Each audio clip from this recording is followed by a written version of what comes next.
Bonjour à tous, bienvenue à ce quatrième et dernier cours de cette série.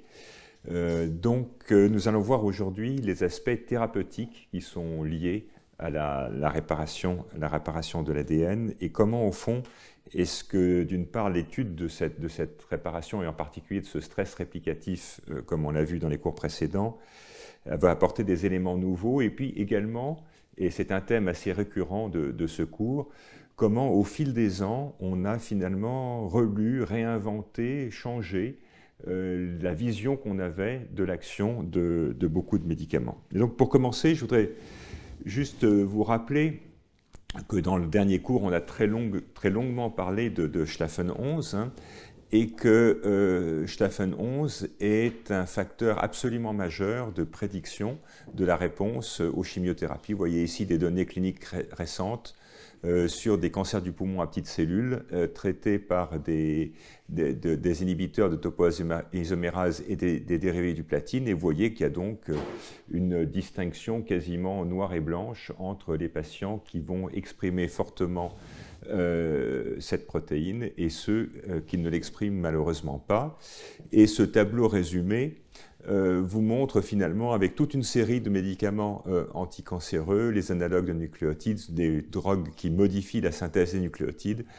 ceux qui ciblent les polymérases, les alkylants qui vont se fixer directement sur l'ADN, les inhibiteurs de topoisomérase et également enfin les inhibiteurs de PARP dont on va reparler dans ce cours. Eh bien, pratiquement tous ces médicaments voient leur efficacité modulée par les niveaux d'expression de cette protéine Schlafen 11. Et puis on voit également que pour les inhibiteurs de PARP ou pour les inhibiteurs de topoisomérase 1, on a également une modulation de l'activité par le statut de recombinaison homologue des tumeurs, savoir si ces tumeurs sont mutées BRCA1 ou BRCA2, et on y reviendra. Donc, commençons d'abord par l'historique, qui est le concept de létalité synthétique, dans lequel, au fond, on a deux gènes qui exercent des fonctions en partie redondantes, et ces deux gènes peuvent être supprimés pour l'un, pour l'autre. L'un peut être surexprimé, mais on ne peut jamais toucher les deux à la fois. Et si on touche les deux à la fois, eh bien, cette létalité synthétique va se manifester, la cellule va mourir, et on peut toucher les deux gènes à la fois, soit par des mutations, c'est ce qui vous est représenté ici par cette petite étoile, soit en ciblant ces gènes avec un inhibiteur qui va bloquer la fonction du gène B, et la fonction du gène B bloquée par l'inhibiteur, si le gène A est muté, va conduire à la mort de cette cellule. Et donc cette notion, qui est une notion tout à fait classique de génétique formelle, a été utilisée finalement dans le cadre de la thérapeutique des cancers, avec une idée extrêmement simple, c'est que finalement les cancers sont caractérisés par des pertes de fonction ou des gains de fonction, qui représentés ici donc par cette mutation sur ce gène A. Et cette approche, évidemment, cherche à illustrer la notion d'index thérapeutique dont on a parlé à plusieurs reprises dans ce cours. Il faut trouver quelque chose qui différencie les cellules normales de la cellule tumorale. Et donc, si on est dans une situation de létalité synthétique, eh bien, dans la cellule tumorale, ici en violet, qui présente déjà une mutation du gène A, si d'une manière ou d'une autre on inactive la fonction du gène B, et ça peut être par des conditions d'environnement, comme l'hypoxie, les radicaux oxygénés très élevés, des changements métaboliques, ou par des médicaments, par exemple des médicaments qui vont cibler l'ADN, mais il y en a d'autres, eh bien à ce moment-là, la létalité synthétique va se manifester et donc on va faire mourir la cellule cancéreuse de manière très spécifique avec des effets minimaux ou inexistants sur la cellule normale. Donc ce concept a été utilisé avec un très grand succès à la fois théorique et clinique avec les inhibiteurs de PARP, donc ces enzymes, les polyadéporibosyle polymérase, dont je vous rappelle qu'elles vont se fixer à l'ADN au niveau en général d'une cassure simple brin, et cette fixation à l'ADN va induire ensuite cette réaction de parylation qui est une forme de polymérisation de la dépéribose qui vous est représentée ici par ces petits arbres verts. Et l'enzyme fixée donc sur cette cassure simple brin va commencer à modifier un peu tout ce qui est au voisinage, et en particulier les histones, cette modification des histones conduisant à des changements de l'accessibilité de cette cassure simple brin, et très schématiquement, rendant cette cassure simple brin très facilement accessible pour des enzymes de réparation, et en particulier l'enzyme XRCC1 dont on a déjà parlé, qui va précisément être recruté par ces polymères pour pouvoir venir reconnaître et réparer cette cassure de l'ADN. Et en fait, un grand nombre d'enzymes de réparation ou de protéines impliquées dans la réparation vont être recrutées par cette modification, de manière à ce que ces protéines PARP, et en fait on vous indique ici PARP1 parce qu'il y en a toute une famille, va être le détonateur en quelque sorte de la réparation de ces acides nucléiques. Et donc le concept qui prévalait au départ de ces études était assez simple, c'est qu'en fait dans les mécanismes de réparation de l'ADN double brin, et vous vous souvenez que les cassures de l'ADN double brin sont les cassures les plus graves pour la cellule, ce sont celles qui peuvent suffire à induire la mort cellulaire même à une seule copie, et bien donc il y a toute une série de mécanismes de réparation avec ce qu'on appelle le non-homologous enjoining en particulier, et puis d'autres variantes. Et tous ces mécanismes de réparation nécessitent l'activation préalable de la PARP, donc ils sont PARP-dépendants. Et l'autre grand mécanisme de réparation, qui est le mécanisme de réparation par recombinaison homologue, permettant une réparation ad integrum de la zone lésée, eh bien ce mécanisme, lui, en revanche, est indépendant de l'action des PARP. Et donc, on n'a pas besoin, dans ces cas-là, de l'action préalable des PARP pour mettre en route ce mécanisme. Et donc, ceci a conduit les auteurs à proposer, au fond, que si on inhibait de manière assez globale l'activation des PARP, la réparation de ces cassures double brin pourrait être effectuée par la recombinaison homologue, sachant que cette recombinaison homologue, en fait, elle est défectueuse dans un certain nombre de tumeurs, et en particulier les tumeurs qui sont liées aux mutations germinales des gènes BRCA1, BRCA2, donc les tumeurs de l'ovaire ou du sein,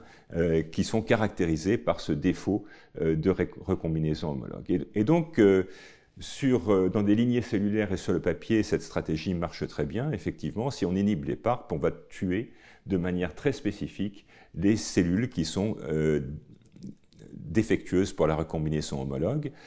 Et vous vous rappelez probablement que dans un cours précédent, je vous ai montré des courbes de survie de patientes atteintes de cancer de l'ovaire présentant ce type de mutation, et que les résultats sur la survie sont sans appel. Il y a un énorme bénéfice à utiliser ce type de médicament après la chimiothérapie. D'ailleurs, ce type de médicament maintenant est utilisé de manière extrêmement large dans le monde entier dans cette indication. Donc il y a des preuves cliniques qui sont extrêmement fortes. Et par ailleurs, dans ce modèle, vous comprenez bien que les cassures double brin sont en fait spontanées. Donc on fait appel au bruit de fond de cassure qui existe dans la cellule. En fait, le plan, au moment où les chimistes ont fait ces inhibiteurs, le plan c'était de combiner ces inhibiteurs de PARP avec d'autres types d'agents capables de casser l'ADN, et puis on s'est très vite aperçu que cette stratégie était beaucoup trop toxique, et qu'en fait si on induisait des cassures de l'ADN et qu'on empêchait la réparation par des inhibiteurs de PARP, il n'y avait plus beaucoup d'index thérapeutiques. Alors ça, c'est ce qu'il y a dans beaucoup de livres encore, et ce concept de létalité synthétique a eu un très très grand succès. Et puis un peu plus tard, on s'est aperçu qu'en fait les choses étaient plus compliquées, et en particulier que ces inhibiteurs de PARP, ils étaient capables de fixer l'enzyme PARP sur l'ADN, et qu'en fixant l'enzyme PARP sur l'ADN, en fait, ils allaient créer un obstacle à la réplication ou à la transcription,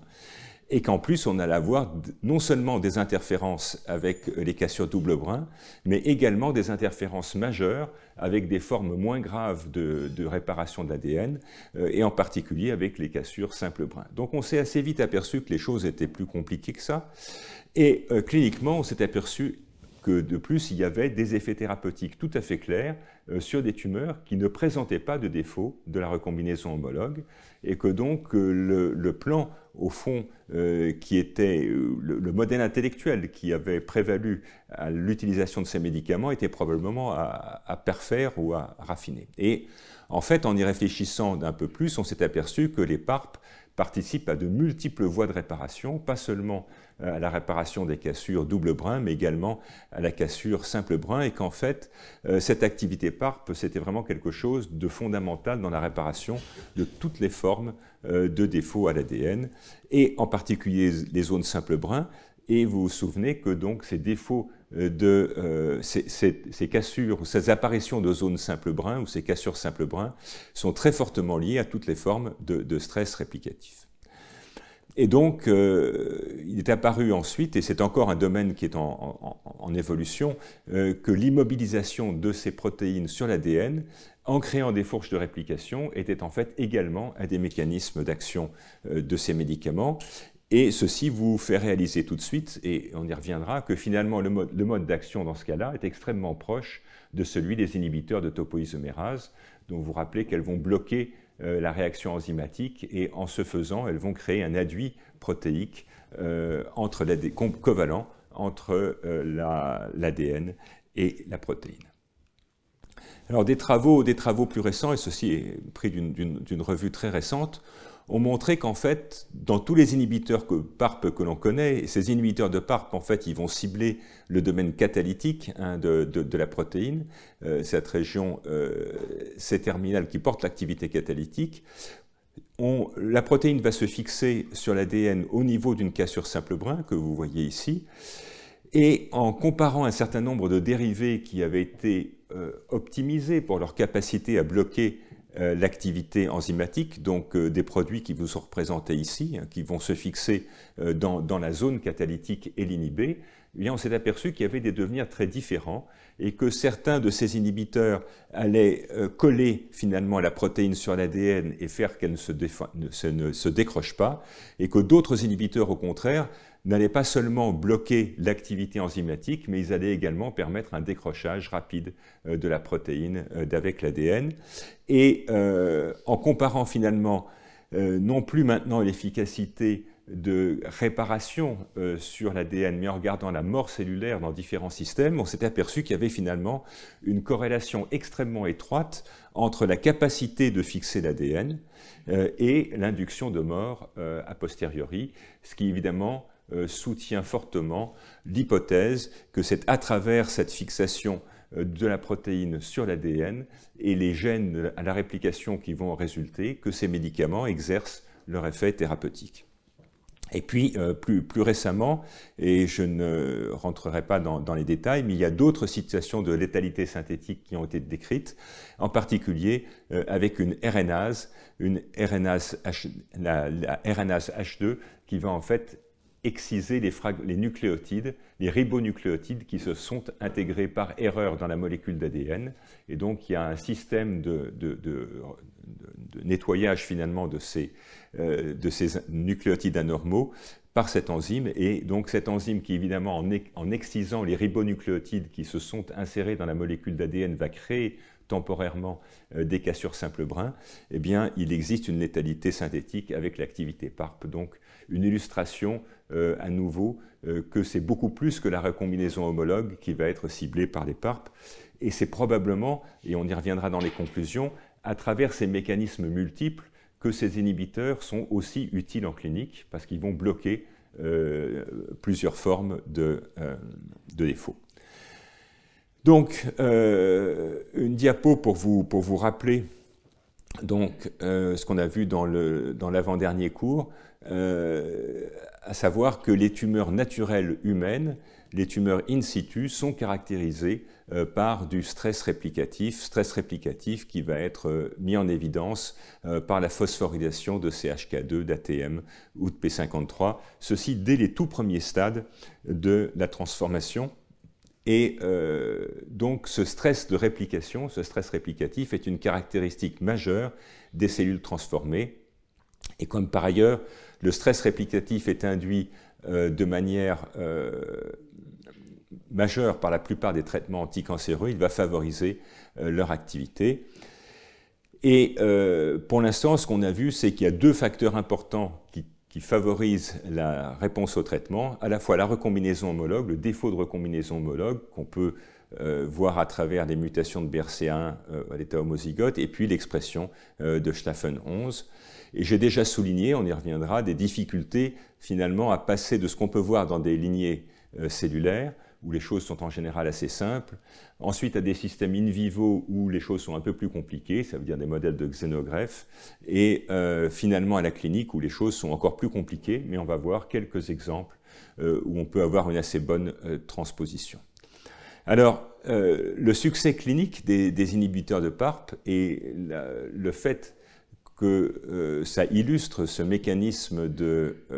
létalité synthétique a fait qu'un grand nombre de laboratoires et d'industriels ont cherché à transformer l'essai avec toutes sortes d'autres enzymes impliquées dans la réponse du DNA damage.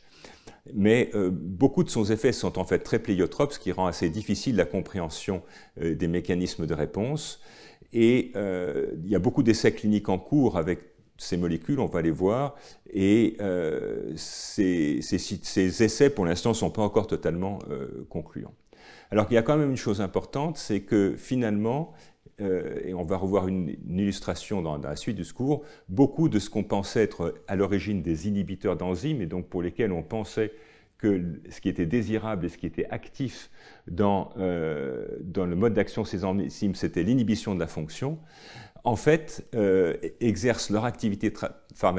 thérapeutique pas tant par l'inhibition de l'activité enzymatique, mais beaucoup plus par la création d'adduits protéines ADN stables. Et ces adduits ADN protéines stables se comportent un peu comme les produits de liaison des alkylants chimiques qui vont bloquer la réplication, induire du stress réplicatif, ce qui peut aller jusqu'à la cassure double brin ou la catastrophe mitotique si la réplication se poursuit. Et donc, j'ai pris quelques revues qui sont sorties dans les 2 ou 3 dernières années. Vous voyez qu'il y a eu un véritable déluge, un ouragan de revues, ce qui veut dire qu'il y avait d'innombrables travaux qui allaient dans ce sens-là, pour essayer de voir comment est-ce qu'on peut arriver à cibler ce stress de réplication et comment est-ce qu'on peut utiliser ce stress de réplication qui est encore une fois quelque chose qui va distinguer les cellules normales des cellules cancéreuses pour essayer d'avoir finalement à la fois de meilleurs médicaments et de meilleures stratégies thérapeutiques. Et donc, je vous rappelle que ce stress de réplication, il peut venir de tas de choses, hein. Il peut venir d'une perte des nucléotides, on a illustré ça dans un des cours précédents, d'une augmentation du nombre d'origines de réplication, de l'existence de dommages dans l'ADN, de trous dans l'ADN, de séquences répétées, de séquences qu'on appelle des air loops, qui sont des zones finalement où on a trois brins d'acide nucléique dans la même région, mais un brin d'acide nucléique étant hybridé au brin d'ARN. Des introductions par erreur de ribonucléotides avec un uracile qui vous est représenté ici, des structures en hairpin, des G quadruplex, et puis, et on en donnera un exemple plus tard dans ce cours, également des conflits entre polymérases, des conflits entre l'ADN polymérase qui va répliquer l'ADN et l'ARN polymérase qui va synthétiser des acides nucléiques à partir de la même information. Et évidemment, ces enzymes très actives, dans certaines circonstances, peuvent rentrer en conflit l'une avec l'autre, et on verra comment ces conflits sont résolus. Donc, la première protéine à laquelle toutes les équipes se sont intéressées, c'est ATR. Et donc, vous vous souvenez que ATR va en fait être activé par des zones simples brun qui surviennent à la suite de stress de réplication. Dans le stress de réplication, si on a un obstacle, par exemple sur la fourche de réplication, eh bien, on va faire apparaître un long brin d'ADN qui est simple brin, ce qui normalement ne se produit jamais dans une cellule normale. Ce brin va être couvert par une protéine de protection qui s'appelle RPA et qui va indirectement recruter cette protéine ATR, l'activer. ATR est une kinase qui va activer par phosphorylation une autre kinase qui s'appelle CHK1, qui va ensuite être vraiment l'effecteur en bloquant d'abord tout le cycle cellulaire pour arriver à induire de la réparation, déjà bloquer les choses pour permettre de réparer, et puis avoir des activités qui vont promouvoir la réparation, comme le fait de recruter des facteurs de réparation de l'ADN, de stabiliser la fourche pour éviter qu'elle ne s'effondre, de bloquer les autres origines de réplication, et enfin de synthétiser des ribonucléotides pour pouvoir reprendre la synthèse quand c'est des carences en ribonucléotides, en désoxyribonucléotides, pardon, qui sont impliquées. Donc tout ça, et vous en souvenez dans le cours sur Schlaffen, on a vu que la caractéristique d'ATR, c'est que l'action est transitoire pour pouvoir permettre la réparation, contrairement à l'action de Schlaffen qui, elle, va être irréversible et va bloquer la cellule conduisant à la mort. Et donc historiquement, et vous voyez qu'on parle là d'une grosse dizaine d'années, on a commencé à utiliser des inhibiteurs de cette protéine, ce qui était relativement facile puisqu'il s'agit d'une kinase. Il fallait encore trouver des inhibiteurs spécifiques parce que ces protéines se ressemblent beaucoup, mais ça a été utilisé. Et vous voyez, quand on regarde le cycle cellulaire, vous avez ici l'ADN non répliqué, l'ADN en G2 ou M qui va être prêt à être divisé. Eh bien, quand on utilise ces inhibiteurs, notés ici ATRI, après un traitement à l'hydroxyurée qui va induire une déplétion de nucléotides, donc qui va créer du stress de réplication, eh bien, vous voyez que si on n'a pas gêné la fonction d'ATR, on a un cycle cellulaire normal. Si en revanche, on a bloqué l'activité d'ATR, eh bien, on a une accumulation des cellules en G2 et un blocage de ces cellules en G2, ce qui traduit le fait que ce système finalement de freinage permettant la réparation n'a pas été activé et que donc la réparation, la synthèse d'ADN a continué comme si de rien n'était. Et le résultat de ça, c'est à la fois des dégâts à l'ADN qui sont ici illustrés par une protéine qui va se lier à des zones de stress de réplication qui sont très fortement augmentées par l'inhibition d'ATR. Et puis, ensuite, les cellules vont aller jusqu'à la mitose avec des mitoses, vous voyez, complètement anormales, des noyaux fragmentés, ce qui traduit bien que ces cellules ont été jusqu'en mitose avec des ADN qui étaient partiellement répliqués, qui étaient cassés, et que donc la mitose va être impossible. Ça peut être également représenté ici avec un temps de relargage après un blocage à l'hydroxyurée. Vous voyez que ici la synthèse d'ADN va reprendre et que ça ne reprend pas avec un inhibiteur. Alors, in vivo, avec les mêmes inhibiteurs, ce que l'on voit, c'est qu'il va y avoir, après traitement, une induction majeure de dommages à l'ADN in vivo, jugé donc par ce marqueur de cassure d'ADN qui est le gamma H2AX, dans plusieurs modèles de tumeurs différentes. Et donc, ce qui a été montré, c'est que in vivo également, dans des cellules qui ici sont simplement en croissance normale, l'inhibition d'ATR va finalement lever un frein qui existe sur la réplication, et en levant ce frein, il va permettre une synthèse massive d'ADN, synthèse anormale qui va aller jusqu'à la mitose et qui va ensuite induire une catastrophe mitotique qui est donc responsable de tous ces dégâts à l'ADN et de la mort. Et donc on a un paradoxe, au fond, entre ce qu'on a vu dans le premier cours, puisque ce qu'on a vu dans le premier cours, c'était que quand on soumettait les cellules à un signal de réplication extrêmement puissant, eh bien, on allait avoir un mécanisme de protection par ATR qui va empêcher la prolifération, et que l'inhibition d'ATR va au contraire permettre la reprise de la prolifération normale, en quelque sorte. Et à l'inverse, dans les tumeurs établies, cette réponse au DNA damage est protectrice. Et si on inhibe ATR, on va induire des dommages massifs par surréplication qui vont induire la mort. Et donc ceci a conduit à pas mal d'essais cliniques, avec finalement en combinaison entre des inhibiteurs d'ATR et toutes sortes d'autres médicaments existants. Vous voyez ici le 5-FU, la gemcitabine, les inhibiteurs de PARP, les taxanes, le platine, parce que tous ces médicaments, au moins sur le papier, coopèrent extrêmement fortement avec les inhibiteurs d'ATR. Et si on prend juste un exemple, hein, l'inhibition d'ATR va conduire à l'inhibition de la ribonucléotide réductase, diminuer donc la quantité de désoxyribonucléotides qui peuvent être utilisés. Et ça, c'est évidemment le même effet qui peut être obtenu par la gemcitabine et par le 5-FU, donc qui va prédire, au moins sur le papier, une action synergique de ces produits. Donc, cette mort liée à l'emballement du cycle cellulaire peut être combinée avec beaucoup d'autres médicaments. Et on a déjà vu une illustration dans un des cours précédents, qui est qu'en traitant par des inhibiteurs de PARP dans des cellules qui sont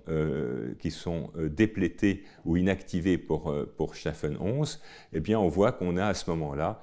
par l'addition d'un inhibiteur d'ATR, un effet de mort synergique extrêmement clair qui apparaît, montrant donc une de ces illustrations des synergies possibles entre ces inhibiteurs d'ATR et d'autres types de médicaments. Alors, jusqu'à présent, les résultats cliniques étaient plutôt décevants en monothérapie, et c'est pour ça donc que de nombreux essais ont été menés en combinaison avec d'autres médicaments. Et puis, je crois que dans le cours de l'été, vous voyez que c'est une publication extrêmement récente, un essai a été publié avec des inhibiteurs d'ATR en monothérapie. Et c'est une illustration finalement d'une chose que beaucoup de gens cherchent à faire aujourd'hui, que j'ai qualifiée médecine d'hyperprécision,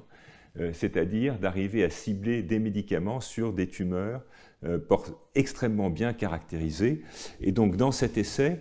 qui est un essai en fait de phase 1 d'un nouvel inhibiteur d'ATR. Donc la phase 1, normalement, c'est une phase de tolérance. On doit voir si le produit est bien toléré ou pas. Et en l'occurrence, dans cet exemple, le produit non seulement était bien toléré, mais il a pu être montré qu'il était actif, très actif même, dès cette première expérience de phase 1. Donc, en fait, les patients ont été très sélectionnés sur la base d'anomalies génétiques sur tous ces gènes. Donc vous voyez des gènes connus dont on a déjà parlé, ATM, BRCA1, BRCA2 et d'autres. On ne va pas rentrer dans la liste en détail, mais qui sont donc des gènes dont il avait été montré au préalable qu'ils étaient capables d'avoir une létalité synthétique avec ATR. Et donc on s'attendait finalement sur ce type de tumeur à ce qu'il y ait une efficacité de l'inhibition d'ATR. Donc vous voyez une caractérisation extrêmement complète, extrêmement complexe aussi, parce qu'il faut arriver à se faire une idée, on en verra, de la fonction totale, savoir si ce sont des inhibitions monoalléliques ou bialléliques. Évidemment, on va chercher des pertes de fonction, donc des anomalies bialléliques. Et donc, dans cet essai, les auteurs ont étudié un certain nombre de tumeurs qui étaient donc d'organes différents, caractérisés par des pertes de fonction, donc de toute une série de gènes, les trois plus importants donc étant ATM, BRCA1, BRCA2, et donc ça c'est le schéma classique où on commence finalement par voir si le médicament est toléré, s'il n'y a pas une toxicité aiguë, et puis progressivement on monte les doses et on va chercher ensuite à voir s'il y a un effet thérapeutique ou pas. Et la réponse, c'est que, d'une part, la bonne nouvelle, c'est que cet inhibiteur est bien toléré, et que par ailleurs, il y a eu quelques réponses spectaculaires chez des patients, et ça c'est vraiment extrêmement important, qui étaient des patients en échec thérapeutique multiple, donc des patients qui avaient déjà reçu de très nombreux types de traitements différents, et on sait très bien que le fait d'avoir été exposé à de nombreux type de traitement va rendre globalement résistant à tous les autres, à travers des modifications du métabolisme, des modifications de la réparation d'ADN. Donc tout ça pour dire qu'en fait, c'était des patients d'extrêmement mauvais pronostic, parce qu'ils avaient déjà rechuté avec plusieurs lignes. Certains des patients avaient eu jusqu'à 6 lignes de traitement différents. Et donc, vous voyez que l'interruption du traitement est marquée là par ces pointillés. Et donc, chez un certain nombre de patients, et probablement qui sont toujours en cours de traitement, il y a eu une réponse tout à fait spectaculaire. Et cette figure vous représente l'effet du traitement en fonction du type de mutation. Et donc, vous voyez ici, par exemple, des patients qui avaient une inactivation biallélique, donc une perte complète de la fonction d'ATM. L'autre kinase de reconnaissance des cassures double brin, eh bien, chez certains, il y a eu une prolongation majeure de la survie, et idem pour BRCA1, BRCA2, pour lesquels, là aussi, chez ces patients, on avait une prolongation de la survie. Et bien entendu, dans cette étude dont vous comprenez bien qu'elle était extrêmement documentée, fouillée, riche au niveau moléculaire, les auteurs ont cherché à caractériser les anomalies finement des patients qui avaient très bien répondu. Et donc sur ce tableau, on voit qu'effectivement, ce sont essentiellement les anomalies de BRCA1, d'ATM, BRCA2 qui étaient concernés par ces réponses. Alors, une difficulté supplémentaire chez ce type de patient, c'est au fond d'arriver à caractériser la réponse. Caractériser la réponse quand on a une tumeur isolée, on peut en mesurer le diamètre, on peut en mesurer le volume. Ici, vous l'avez compris, c'est des patients en sixième rechute. En fait, il y a de la tumeur partout, et donc il était extrêmement difficile de caractériser la rechute tumorale. Et donc, l'approche technologique qu'ont utilisée ces auteurs, c'est en fait de mesurer l'ADN tumoral circulant. Alors, l'ADN tumoral circulant, c'est en fait un reflet indirect de la charge tumorale, puisque quand une tumeur meurt, elle va relarguer son ADN, et cet ADN va être retrouvé dans le plasma, et on peut en fait assez facilement le mesurer, et on peut quantifier par ailleurs les mutations que porte cet ADN, qui donc vont signer son origine tumorale. Et en séquençant et mesurant cet ADN tumoral, on va pouvoir avoir un reflet indirect, mais tout à fait fiable, de la charge tumorale chez ce patient. Ce qui est donc un moyen d'estimer de manière scientifique, quantitative, la masse tumorale. Et donc ce que ceci vous représente, c'est finalement les situations où l'ADN tumoral circulant a augmenté, ou celles où il a diminué, et ceci en fonction du type de mutation. Donc vous voyez qu'avec des tumeurs portant une mutation d'ATM, on va avoir plutôt une régression. Il en est de même pour les tumeurs portant une inactivation de BRCA1 ou de BRCA2, donc le blocage de la recombinaison homologue. Et vous voyez que dans ces cas-là, effectivement, on a plutôt une régression tumorale.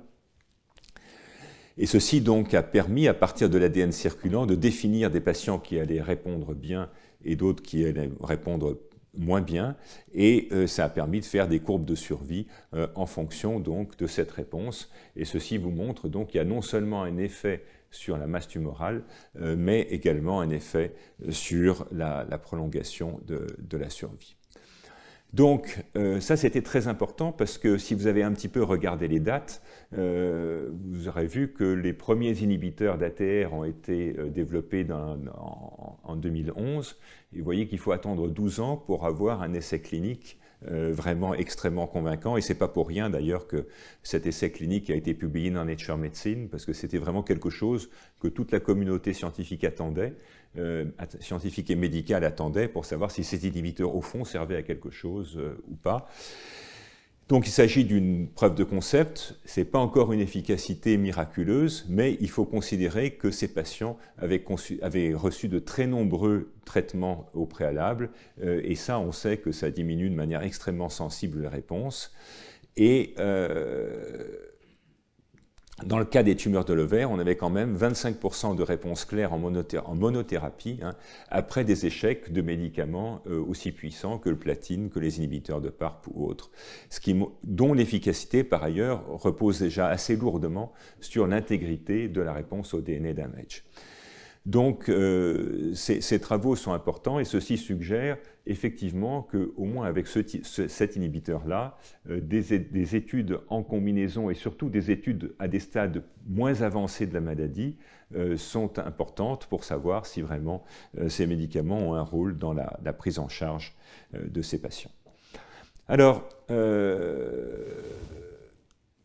aujourd'hui, encore une fois, il y a eu un énorme élargissement des spectres d'utilisation de ces inhibiteurs sur toute cette cascade de réponses aux cassures de l'ADN. Et donc, des industriels ont fait non seulement des inhibiteurs de PARP, des inhibiteurs d'ATR, on vient d'en parler, mais également des inhibiteurs d'ATM, des inhibiteurs d'une autre enzyme qui est capable, qui est impliquée dans la réparation des cassures double brin qui s'appelle la DNA-PK, la DNA protéine kinase, et également des inhibiteurs de cette enzyme qui va contrôler l'activation de l'enzyme CDK2. Donc il y a eu énormément d'efforts pour faire des médicaments qui sont en voie d'exploration clinique. Et puis, après le succès donc, des interactions entre recombinaisons homologues et PARP, il y a de nombreux nouveaux cribles de létalité synthétique qui ont été réalisés avec des techniques beaucoup plus puissantes, faisant appel en particulier à des banques de CRISPR sur d'autres types cellulaires, et qui ont donné finalement une énorme liste de nouveaux candidats, de nouvelles protéines, de nouvelles enzymes qui sont absolument nécessaires à la survie avec une anomalie de la réparation de l'ADN. Et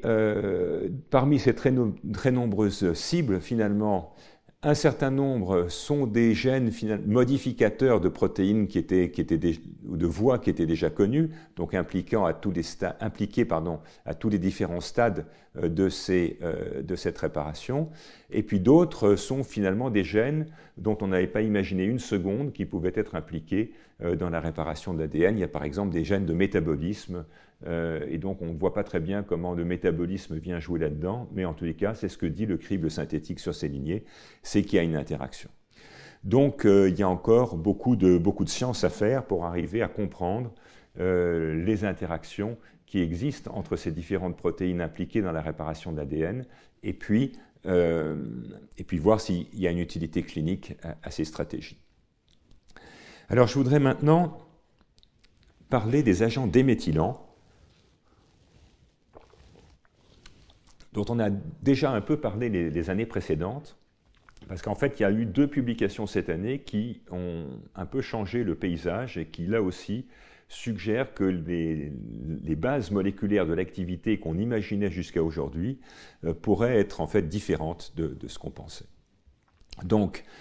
ce sont des analogues de cystidine, et analogues de cystidine dans lesquels un atome de carbone, ici, est remplacé par un atome d'azote, et qui existe soit sous la forme de ribonucléotides, soit sous la forme de désoxyribonucléotides. Ce sont 2 médicaments qui sont extrêmement largement utilisés en clinique dans le traitement, soit des leucémies myéloïdes, soit des syndromes préleucémiques que sont les myélodysplasies.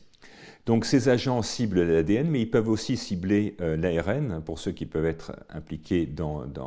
qui peuvent incorporer dans l'ARN. Leur mode d'action est toujours discuté, bien qu'encore une fois, ils soient très largement utilisés dans des conditions cliniques avec succès.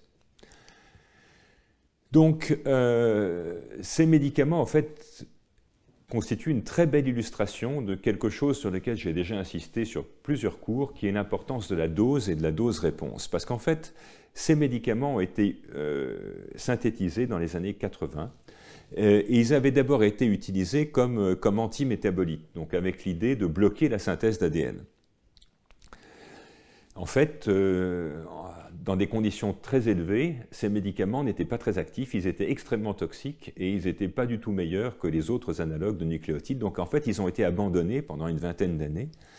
Et puis au bout d'une vingtaine d'années, des cliniciens se sont dit au fond qu'on pourrait les utiliser à des doses beaucoup plus faibles dans des maladies qui sont parfois des maladies chroniques, et que donc avec des doses beaucoup plus faibles, peut-être qu'on pourrait avoir une meilleure efficacité.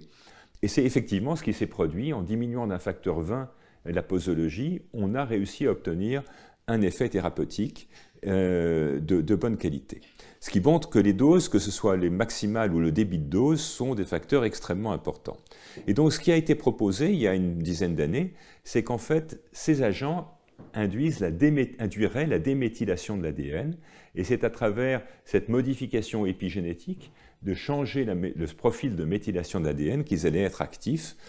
en particulier en induisant la restauration de l'expression d'un certain nombre de gènes de différenciation, ce qui était ce qu'on avait pu observer en clinique. Et donc vous voyez que c'est une première illustration, et on en a déjà vu plusieurs dans ce cours, d'une situation où le mode d'action proposé est complètement différent du mode d'action pour lequel le médicament avait été conçu à l'origine. Alors la seconde surprise a été que cette déméthylation, au fond, est associée à une dégradation d'une des enzymes qui assure la méthylation, qui est la DNA-méthyltransférase, et que donc cette enzyme allait être dégradée, et ça vous est représenté ici, par des concentrations qui sont des concentrations cliniques de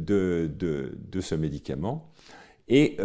par là même, donc, on proposait d'une part que ce soit cette perte de l'enzyme qui soit responsable de la déméthylation, puisqu'en effet, si l'enzyme n'est plus là, eh bien, au moment de la réplication, la déméthylation, la reméthylation post-réplication ne se fera pas, et ce qui posait d'ailleurs également le problème de savoir pourquoi est-ce que cette protéine était dégradée par un analogue de nucléotide. Et donc, dans une revue assez récente, le mode d'action avait été proposé comme étant le suivant. Si on a des fortes doses, eh bien, en fait, comme je vous l'ai expliqué, la cellule meurt tout de suite, mais pas de manière spécifique. Et si on a de faibles doses, ce qu'on imaginait donc, c'est que ce nucléotide modifié allait s'intégrer dans la molécule d'ADN, il allait recruter la DNA-méthyltransférase. La DNA-méthyltransférase est dégradée, et qu'ensuite, comme la DNA-méthyltransférase est dégradée, eh bien, les marques de méthylation allaient être effacées. Cet effacement des marques de méthylation permettant donc la réexpression d'un certain nombre d'oncogènes ou d'anti-oncogènes ou de gènes de différenciation. Donc ça, c'était encore la situation telle qu'elle était vue il y a 5 ans, avec donc un certain nombre de conséquences. Ces modifications de l'ADN pouvaient conduire à la perte d'expression d'oncogènes ou au contraire à l'augmentation de l'expression d'un certain nombre de suppresseurs de tumeurs, et on sait qu'un certain nombre de suppresseurs de tumeurs vont voir leur expression éteinte par des modifications épigénétiques et en particulier de la méthylation de l'ADN. Et puis également on savait qu'un certain nombre de gènes de rétrovirus endogènes pouvaient être réexprimés en relation avec cette déméthylation d'ADN, et donc que cette perte de la répression des rétrovirus endogènes allait conduire à une induction d'une réponse interféron, et donc sensibiliser à l'immunothérapie. Et puis ce qui avait été également proposé, c'est qu'il y avait une action sur l'environnement tumoral, et que cette action sur l'environnement tumoral allait conduire à une augmentation de la réponse immune, et donc une reconnaissance de ces cellules par le système immunitaire. Et dans le cours de l'an dernier, pour ceux d'entre vous qui y avaient assisté, eh bien, je vous avais présenté des travaux publiés l'an dernier, justement, dans lesquels des collègues de chimie biologique s'étaient dit, au fond, si c'est vraiment la perte de l'activité de la DNA méthyltransférase qui est essentielle, pourquoi ne pas faire de vrais inhibiteurs spécifiques? Donc nous avons l'enzyme, nous la connaissons, on va pouvoir faire un inhibiteur spécifique et cet inhibiteur spécifique va conduire à une déméthylation au fur et à mesure de la réplication de l'ADN. Et donc dans cette figure, on voit les deux possibilités. Vous voyez, soit on bloque la fonction de l'enzyme et à ce moment-là on déméthyle tout de suite naturellement, soit on va fixer l'enzyme sur l'ADN, conduire à sa dégradation et on va avoir ensuite une déméthylation qui va s'en suivre. Et effectivement, ce qu'avaient montré ces travaux, c'est que quand on compare la décitabine, donc le chef de file de ces médicaments, et ce nouveau composé, ben on a essentiellement la même chose. Hein. On va pouvoir déméthyler les mêmes régions sur l'ADN. Et par ailleurs, on va avoir un effet thérapeutique dose dépendant qui est au moins aussi bon que celui de la décitabine. Et donc, si l'on compare maintenant l'action de ces deux produits sur la DNA méthyltransférase, en fait, vous voyez que la décitabine, elle dégrade la plupart des DNA méthyltransférases, hein, la DNA méthyltransférase 1, mais également les deux 3, et que par ailleurs, cette décitabine, elle induit aussi des dommages à l'ADN. Alors, de manière assez paradoxale et au fond savoureuse rétrospectivement, l'existence de ces dommages à l'ADN avait été considérée dans cette première publication comme quelque chose de plutôt gênant. Et donc, que le fait qu'on puisse arriver à induire de la déméthylation sans induire de cassure de l'ADN était quelque chose de favorable et qui devait pousser donc cette forme de médicament. Et puis, donc, en résumé, on a des produits qui sont moins toxiques que la décitabine ou la zacitidine, qui ont peu d'effets secondaires, qui n'induisent pas de lésions sur l'ADN. On a un effet déméthylant pur. Les voies d'aval qui sont activées sont les mêmes. L'induction de la signalisation interféron est meilleure. Et donc, on pourrait avoir un candidat de médicament qui serait plus puissant que les déméthylants actuels. Et vous voyez que dans cette diapo que j'avais faite l'an dernier, j'avais quand même eu une petite restriction en disant, en admettant toutefois que toute l'efficacité clinique ne vienne que de l'inhibition de la DNA méthyltransférase, parce que la décitabine active également des voies de réparation de l'ADN. Et donc dans des publications qui sont sorties cette année, les auteurs en fait ont fait l'expérience qui paraissait simple et triviale, qui était de comparer finalement l'efficacité ces médicaments, de la décitabine dans des cellules qui expriment ou qui n'expriment pas la DNA méthyltransférase. Et ce qu'ont pu voir des auteurs, c'était qu'en fait, paradoxalement, et ça vous est représenté ici, la mort des cellules induites par la décitabine, en fait, elle nécessite la DNA méthyltransférase. Puisque quand on va créer par ingénierie génétique des cellules qui n'expriment plus cette protéine, eh bien, elles deviennent complètement insensibles à la décitabine. Et donc ça, c'était très inattendu, puisque jusqu'à présent, ce qu'on pensait au contraire, c'était que la perte de l'activité, ou la perte de la protéine, était responsable de l'activité. La perte de l'activité enzymatique, la disparition de la protéine, allait expliquer l'effet thérapeutique. Et là, ce qu'on voit dans ces modèles, c'est qu'au fond, les cellules qui n'ont pas de DNA méthyltransférase, elles se portent très bien. Donc, ce n'est pas l'inhibition qui les rend malades, elles se portent très bien et en plus, elles sont résistantes à la décitabine. Et par ailleurs, en étudiant un nouveau type d'agents qui ont des structures voisines, on s'aperçoit que la capacité à dégrader la protéine est le reflet finalement de l'activité thérapeutique et que dans ce type de cellules, la décitabine est moins active que ce nouveau composé. Donc ça, c'était évidemment très surprenant. Et dans ces cellules, et c'est important pour la suite, qui ne sont pas des cellules hématopoïétiques, ils vont pouvoir montrer qu'il y a des cassures de l'ADN et que donc en réponse à la décitabine, on induit des cassures de l'ADN. Donc on n'est plus du tout dans une thématique de déméthylation. Là, on se retrouve finalement avec un agent qui, un peu comme tous les autres, va être capable d'induire des cassures de l'ADN et d'induire des blocages en phase G2M, donc bloquer le cycle cellulaire. Et par ailleurs, et c'est important, ces cassures de l'ADN nécessitent la présence de DNMT1. Donc on se retrouve finalement plus du tout dans une perspective de déméthylation, mais au contraire dans une perspective de signalisation de DNA damage response tout à fait classique, hein, où on fait des cassures de l'ADN, on bloque le cycle cellulaire, et c'est ça qui va induire la mort. Et en plus, dans ces cellules, avec le bémol que je vous indiquais, qu'il ne s'agit pas de cellules hématopoïétiques, on a peu ou pas d'effet sur la méthylation et peu ou pas d'effet sur les cibles. Donc on se retrouve dans une problématique complètement différente. Néanmoins, les auteurs ont été jusqu'in vivo, et donc in vivo, ils voient sur ce type de lignée, encore une fois, un effet antiprolifératif majeur, avec une induction majeure également des marqueurs du stress cellulaire, et en particulier l'induction de P21, donc l'activation de la voie P53. Alors, de manière un peu paradoxale, une autre étude est sortie quelques mois après, beaucoup plus riche, beaucoup plus complète, beaucoup plus fouillée, et qui quand même arrive à la même conclusion, mais avec des approches différentes. Donc ce que ces auteurs ont vu, c'est qu'ils ont cherché à voir quelle était l'efficacité de la décitabine sur toute une série de lignées cellulaires provenant de tissus différents. Et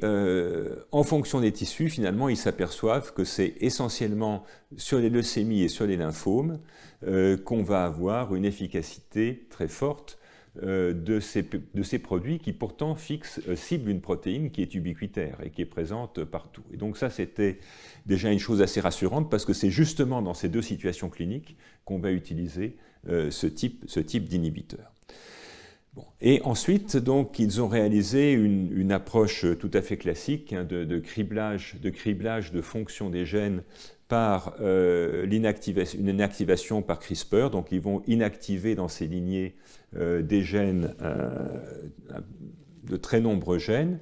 Ils vont chercher ensuite quels sont les gènes qui sont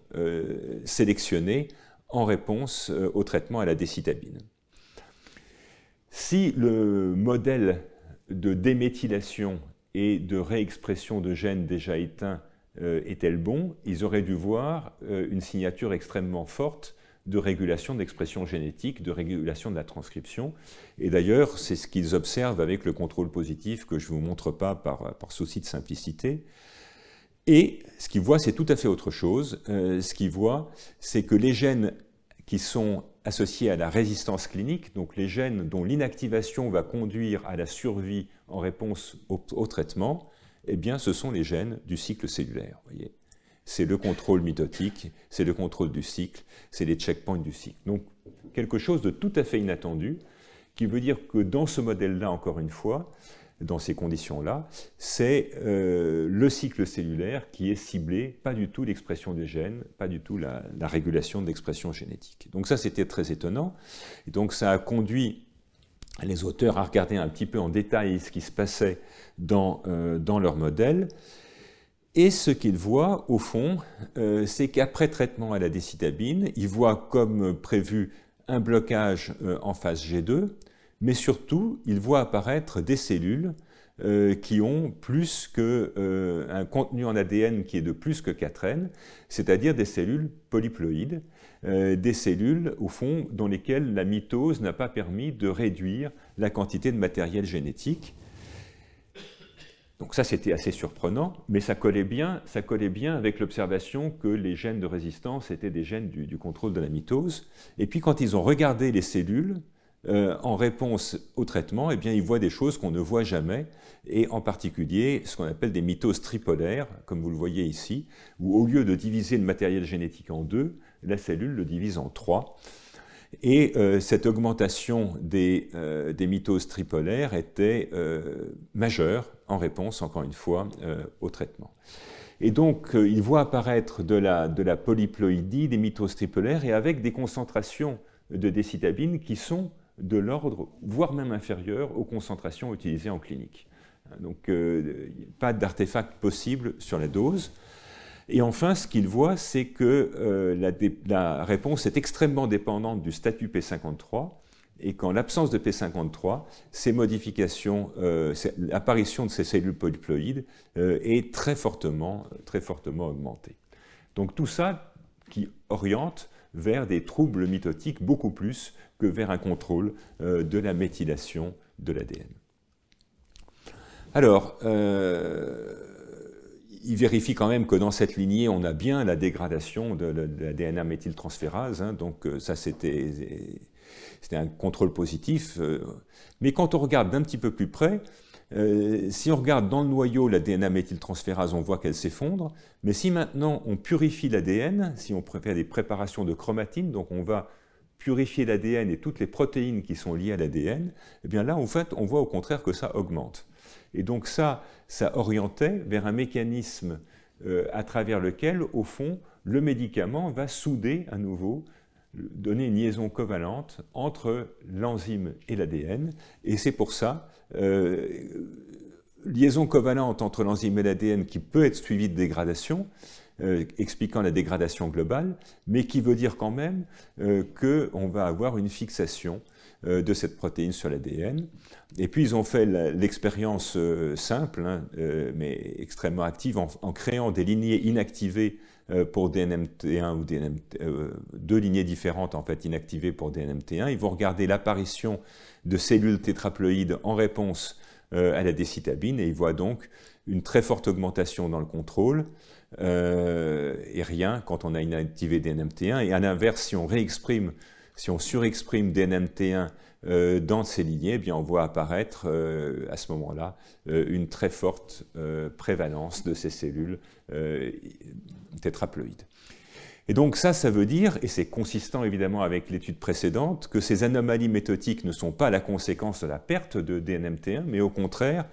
elles nécessitent sa présence, et elles nécessitent sa présence peut-être par la capacité à fixer directement l'ADN. Alors, ils ont ensuite réalisé des expériences avec des mutants catalytiques, qui sont représentés ici, et ces mutants catalytiques, dans lesquels donc, la capacité de l'enzyme à se fixer à l'ADN, à le reconnaître, va être altérée, eh bien, conduisent à une perte de fonction et une perte de la mortalité, pardon, et également à une diminution de la polyploïdie. Et donc, ils en arrivent à la conclusion, et je n'ai pas choisi de vous présenter les détails suivants qui sont un peu complexes, mais qu'en fait, en réponse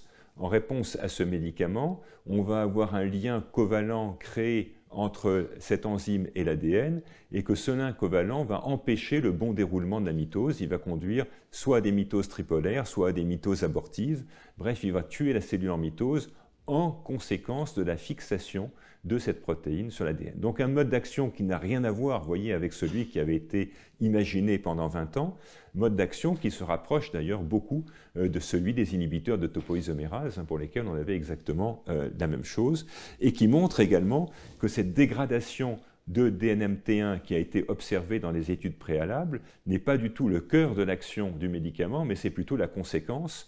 qu'au fur et à mesure que l'enzyme se fixe sur la protéine, sur l'ADN, elle va être dégradée jusqu'à être épuisée, mais que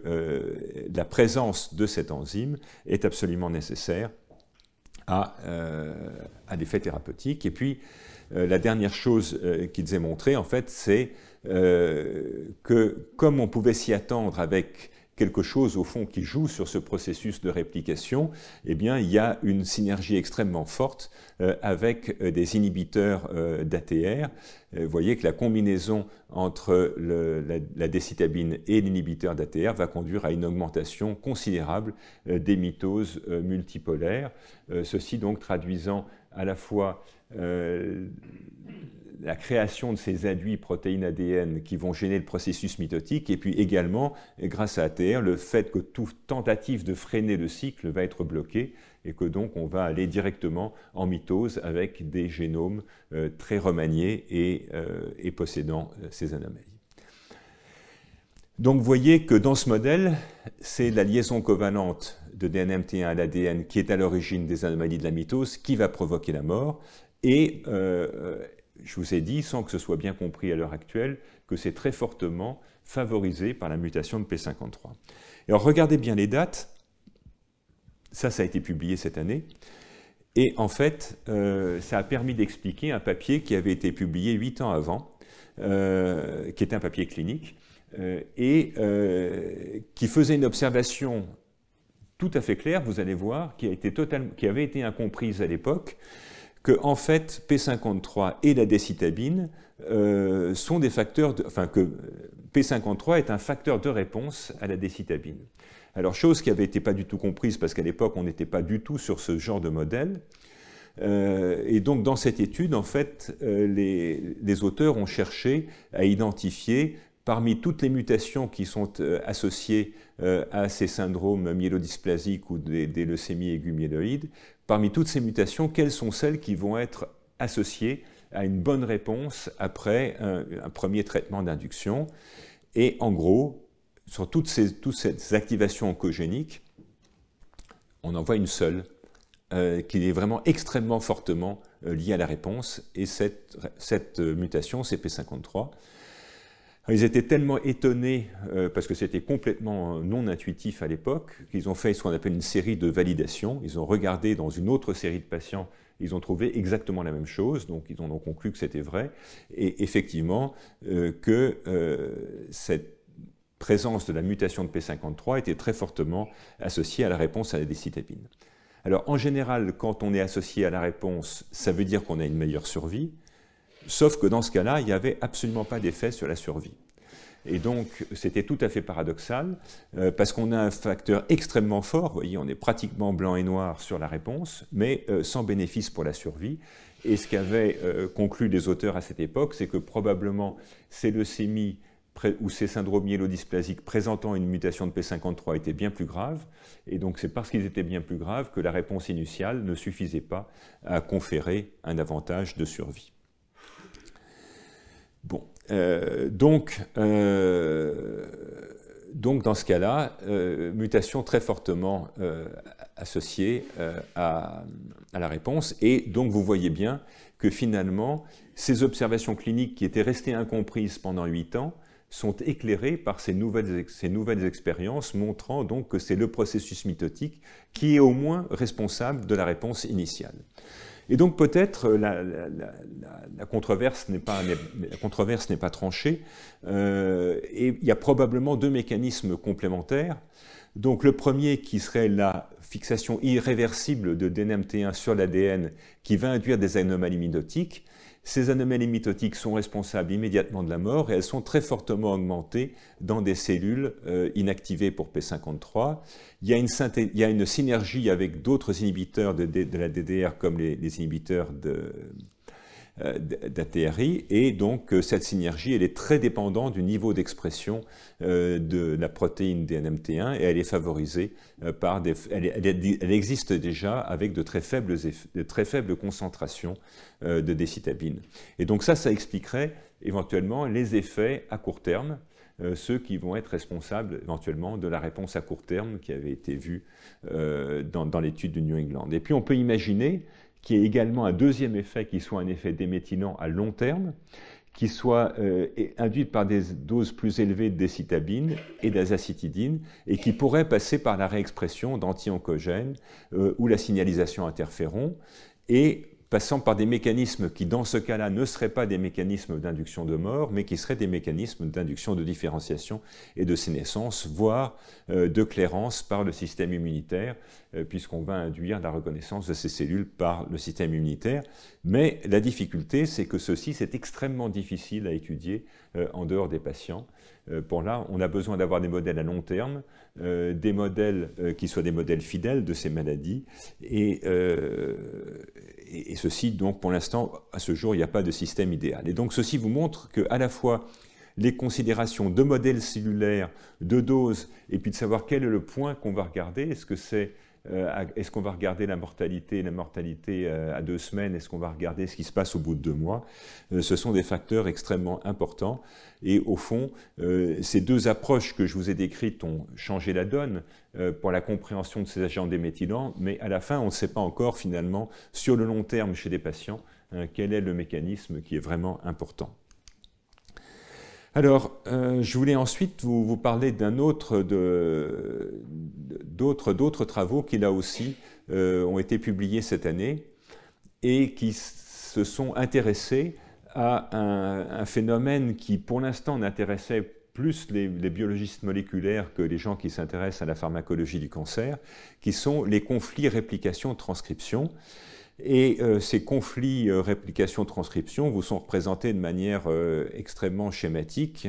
avec ces deux enzymes, finalement le complexe de réplication qui avance dans un sens, qui va permettre de faire 2 molécules d'ADN au lieu d'une seule, et puis le complexe de transcription qui va permettre de fabriquer la molécule d'ARN messager à partir de l'information présente sur l'ADN. Et à l'évidence, vous voyez que quand les deux vont dans la même direction, il y a un moment, il va y avoir un conflit. L'une va rentrer dans l'autre et il y a un risque de cassure ou de torsion. Et puis même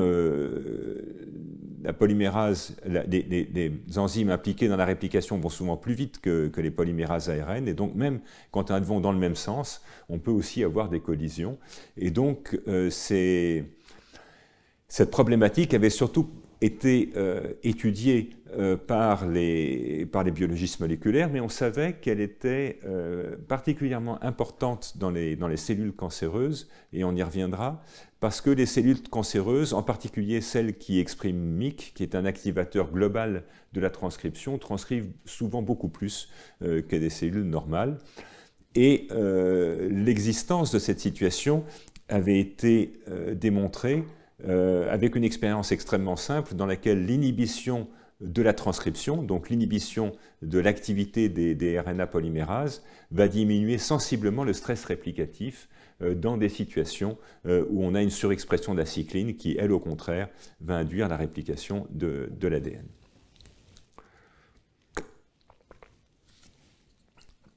Donc il y a plusieurs mécanismes à travers lesquels ce contrôle de la transcription peut favoriser le stress réplicatif. Il y a ce qu'on appelle les hybrides ADN-ARN ou air-loop, dans lesquels vous voyez que la séquence, la molécule d'ARN qui vient d'être synthétisée, qui est évidemment complémentaire à l'ADN, peut se réhybrider sur l'ADN, laissant à ce moment-là la copie inverse de l'ADN libre. Et donc ça, ce sont des situations qui existent dans la cellule. On peut avoir également des obstacles qui sont liés au supercoiling. On peut avoir du stress torsionnel qui peut conduire au renversement des fourches de réplication, des G-quadruplex, des déplétions nucléotides. Et on sait que toutes ces situations peuvent être améliorées par l'inhibition de la transcription, ou à travers l'inhibition de l'activité de la RNA polymérase, on va diminuer le stress réplicatif, ce qui veut bien dire que ces situations existent. Alors très honnêtement, là encore, vous voyez, c'est une publication qui est sortie cette année. Peu de gens pensaient que ça pouvait être une cible thérapeutique, et moi le premier. Il me semblait que c'était des situations certainement trop compliquées pour qu'elles soient accessibles à des approches pharmacologiques. Et donc, ce qu'on cherchait à faire ces auteurs, c'est finalement d'empêcher la résolution des conflits réplication-transcription pour induire des cassures de l'ADN. Parce qu'en fait, dans la vie normale, certes, il va y avoir du stress réplicatif à cause de ces conflits, mais dans la majorité des cas, ces conflits sont résolus. Et en fait, ils sont résolus parce que quand il y a une polymérase qui va avancer, une ADN polymérase qui va avancer, en pratique, c'est la RNA polymérase qui se décroche et qui va donc permettre la poursuite de la réplication de l'ADN. Et donc, ce que ces auteurs se sont dit, c'est qu'on pouvait essayer d'empêcher la résolution de ce conflit dans lequel donc, la RNA polymérase va partir. Et pour ça, l'approche qui a été prise, c'est qu'il y a donc au début de la zone de réplication, il y a cet anneau de protéines qui est un trimère de la protéine qui s'appelle PCNA, qui va vérifier donc que l'ADN a répliqué est de bonne qualité, qu'il n'y a pas de mutation. Et c'est lui qui va assurer en fait le premier contact avec la RNA polymérase et lui permettre de se décrocher. Et donc l'idée qu'ont eue ces auteurs, c'est de se dire au fond, peut-être qu'on pourrait chercher une petite molécule qui induise une liaison très forte entre les deux, parce que si on induit une liaison très forte entre les deux, eh bien la polymérase et PCNA ne pourra pas se débarrasser de l'autre enzyme, et donc si on induit, et c'est ce qui est représenté, vous voyez ici par ce petit triangle rouge, si on induit un contact étroit entre ces deux protéines qui normalement devraient se repousser, eh bien on va induire une cassure de l'ADN parce que le conflit ne va pas pouvoir être résolu. Et effectivement, c'est ce qu'ils ont réussi à obtenir. Donc, on ne va pas rentrer dans les détails de biologie structurale, mais ils avaient identifié finalement la région de PCNA qui était capable d'interagir et de reconnaître ce complexe de polymérase. Et donc, en créant cette petite molécule, ils vont permettre une adhésion, au contraire, très forte entre la PCNA et une des sous-unités de la RNA polymérase qui s'appelle RPB1, peu importe. Et ceci va donc conduire à une déplétion de ces deux protéines au niveau des zones transcriptionnellement actives. Et on ne va pas rentrer dans les détails, mais ils vont montrer qu'en fait, le contact entre ces deux protéines est bien essentiel, puisque si on crée des mutations ponctuelles sur cette protéine qui est une composante de la RNA polymérase, on va bloquer l'activité du médicament. Et c'est donc bien que ce candidat médicament dépend du contact à la fois entre PCNA et la RNA polymérase. Alors, des images auxquelles maintenant vous êtes bien habitués, qui montrent qu'en présence de cette molécule, on va avoir un arrêt en G2, ici, et induction d'une mort qui est représentée ici par des cellules qui ont un contenu en ADN diminué parce qu'elles sont apoptotiques. Et ce qui est vraiment important, c'est qu'en fait, ils observent cette mort dans des cellules cancéreuses qui transcrivent beaucoup, mais qu'inversement, dans des cellules normales non cancéreuses, on a peu d'effets, probablement parce qu'elles transcrivent globalement moins que les cellules cancéreuses. Et il montre également qu'il y a une déplétion de la RNA polymérase en réponse à l'exposition à ce produit, et que cette déplétion, elle dépend de la capacité de la RNA polymérase à fixer cette petite molécule, ce qui soutient donc ce modèle finalement un peu de scotch entre ces deux protéines qui normalement devraient se repousser et qui, en réponse à l'administration de ce produit, vont au contraire coller et induire des cassures. Alors, quelques contrôles. Eh bien, d'abord, ils vont montrer que l'exposition à ce produit va induire des cassures de l'ADN qui vous sont représentées ici, et que l'existence de ces cassures de l'ADN et leur majoration par ce composé sont dépendants de la transcription, puisque si on bloque l'activité de la RNA polymérase, eh bien, on va à ce moment-là ne plus avoir déjà beaucoup moins de cassures de l'ADN dans des conditions basales, et ces cassures de l'ADN en conditions basales ne seront pas augmentées par le médicament.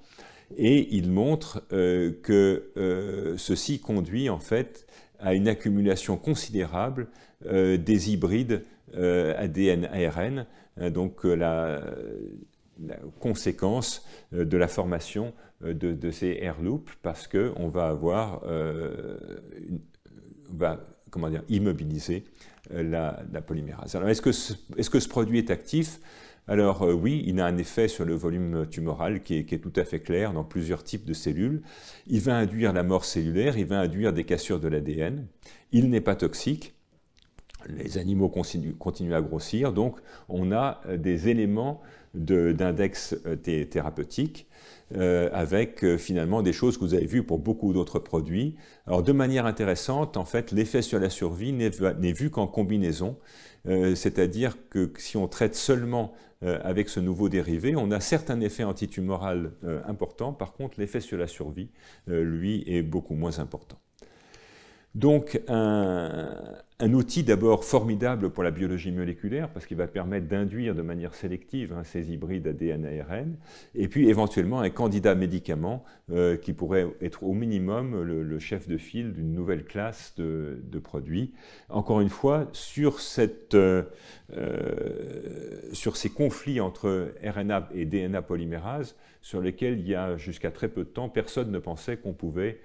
agir d'une part et qu'on n'aurait pas non plus d'effets thérapeutiques d'autre part. Alors pour conclure,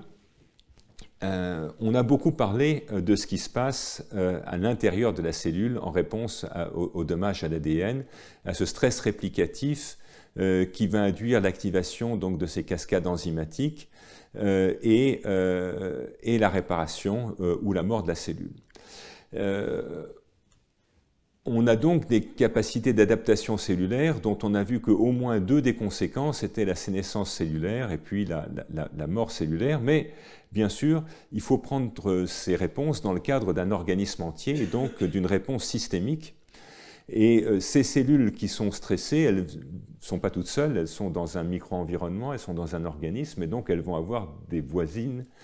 Et ce qui est vraiment important de comprendre, c'est que cette signalisation du dommage à l'ADN, elle va jouer sur des interactions cellulaires, et en particulier les interactions avec des cellules myéloïdes ou des cellules de l'environnement, du micro-environnement tumoral,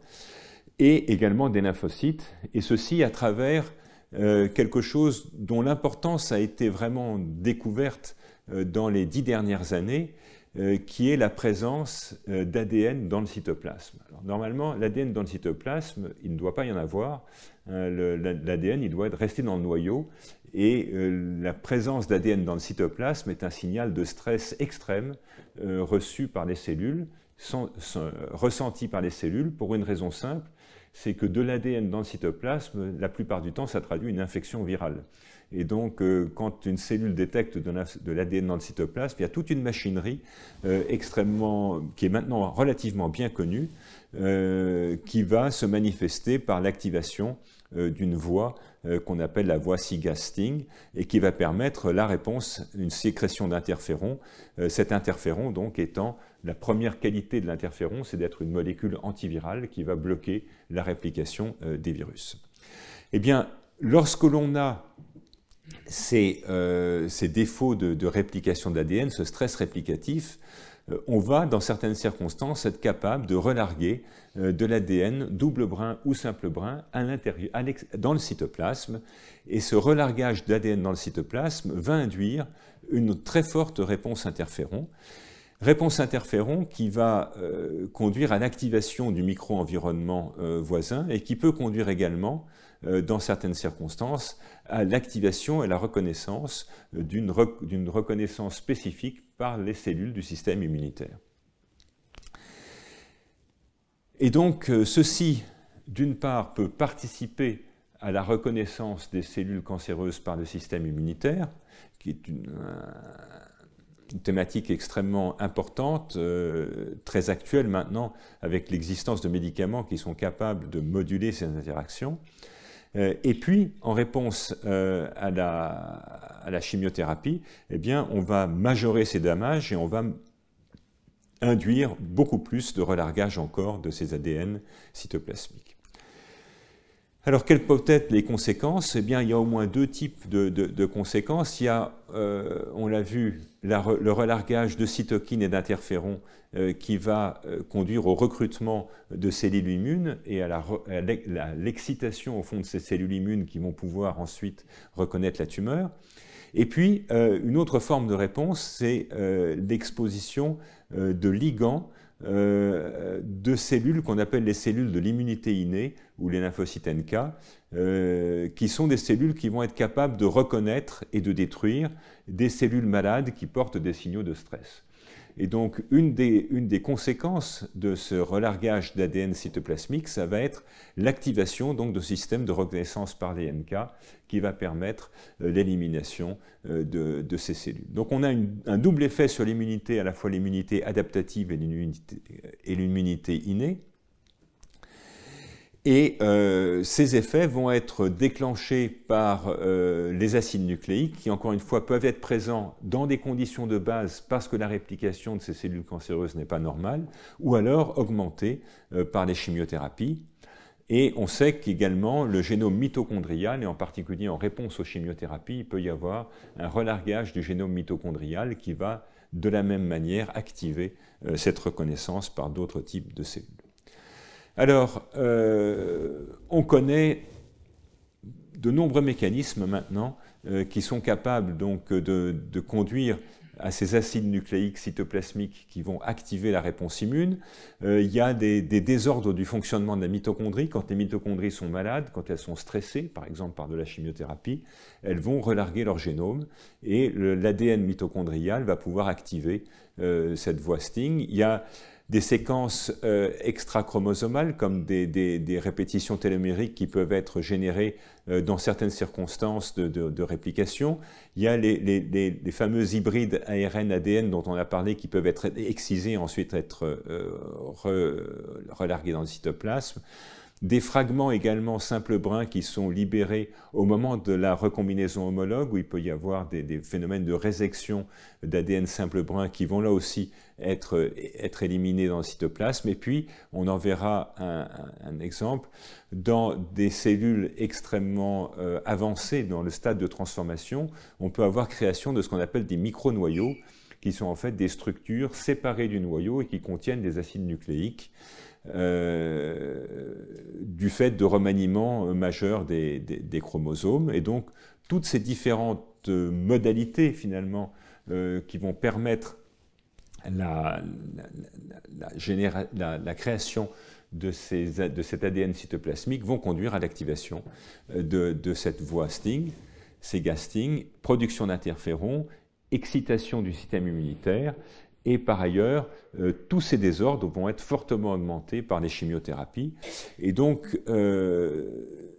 ceci a conduit d'ailleurs certains auteurs à dire qu'il existe une mort immunogénique, c'est-à-dire qu'en fait, c'est à travers le relargage de ces acides nucléiques en réponse à la chimiothérapie, l'activation du système immunitaire, qu'en fait, à la fin, c'est le système immunitaire qui tue, ce n'est pas la chimiothérapie qui tue directement, elle va tuer indirectement par le recrutement des effecteurs immunitaires. Et donc ça, c'est ce qui a été appelé la mort immunogénique. Alors, des surprises, là aussi, des travaux publiés cette année. Vous voyez que je vous ai dit que c'était un domaine extrêmement actif d'exploration. Eh bien, on s'est aperçu donc que ces micronoyaux que vous voyez ici dans des cellules qui sont déjà des cellules très remaniées, très malades, bien ces micronoyaux, leur stabilité est augmentée par des inhibiteurs d'ATR. Et donc, sur des cellules comme celle-ci, eh bien, en présence d'un inhibiteur d'ATR, on va s'opposer à la rupture du micronoyau. Et ceci est important parce qu'évidemment, la rupture du micronoyau va libérer de l'ADN dans le cytoplasme, et donc la rupture du micronoyau va contribuer à l'activation de ces voies de signalisation. Et donc, de manière assez paradoxale, finalement, ces inhibiteurs qui sont extrêmement à la mode en ce moment pourraient paradoxalement bloquer la signalisation SEGA, c'est donc bloquer la réponse immune. Tout ça pour dire qu'il faut réfléchir de manière intégrée dans ces stratégies thérapeutiques et qu'en fait, parfois, des choses qui pouvaient apparaître à première vue comme importantes et bénéfiques ne sont pas forcément bénéfiques suivant le type de phénomène d'adaptation qui est ensuite mis en jeu. Alors pour conclure et ouvrir un peu les perspectives, peut-être que ça fera l'occasion d'un cours dans les années qui viennent, vous avez compris finalement que le relargage de cet ADN cytoplasmique dans des cellules cancéreuses soumises à du stress réplicatif est quelque chose qui, dans une certaine mesure, va mimer les infections virales. Et quand on a une infection virale, effectivement, on va se retrouver avec de l'ADN dans le cytoplasme, ce qui est pas du tout normal. Et de manière intéressante, un certain nombre de gènes majeurs pour le contrôle de ces infections virales, qu'on appelle donc des gènes qui ont des propriétés antivirales, et on en connaît toute une série, eh bien, beaucoup de ces gènes donc, qui ont été impliqués comme dans le contrôle de la réplication d'un certain nombre de virus sont aussi des gènes qui ont été impliqués dans le cancer. Et évidemment, l'exemple type, c'est Schlafen 11, dont on a parlé il y a 2 cours. Donc je vous ai dit au départ qu'il avait été découvert comme une molécule antivirale, découvert par sa capacité à bloquer la réplication du virus HIV1, et on s'est aperçu 10 ans après que c'était un gène extrêmement important aussi pour la réponse à la chimiothérapie. Et donc, il y a, on pourra en parler peut-être dans un cours une autre année, toute une série de protéines, d'effecteurs, qui sont extrêmement impliqués, extrêmement importants pour le contrôle des virus et qui jouent aussi un rôle important dans l'évolution spontanée ou en réponse à la thérapeutique du cancer.